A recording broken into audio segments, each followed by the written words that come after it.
Աշխարհի բոլոր լեզուներով իմ կարոտը քո մասին մի հնչյուն ունի։ Ու դա բացարձակ երջանիկ լինելու մասին չէ։ Դա գիշերվա մեջ 1000 անգամ հոտը շնչելու ու այդպես էլ չհագինալու մասին է։ Լռության անտանելի լինելու ու չասված բառերի մասին է, որոնք խրվել են քո կորթումս ու թույլ չեն տալիս ապրել։ Դու առհասարակ սիրելու ու չսիրելու երկընտրանքի մասին ես, որ շատ անհամապատասխան ես հիմա իմ սրտին։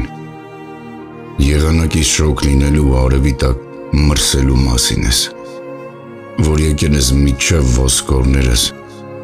մենությունս զգացնդ տալու։ Դու չլինելու մասին ես, բայց ապրում ես իմ ներսում։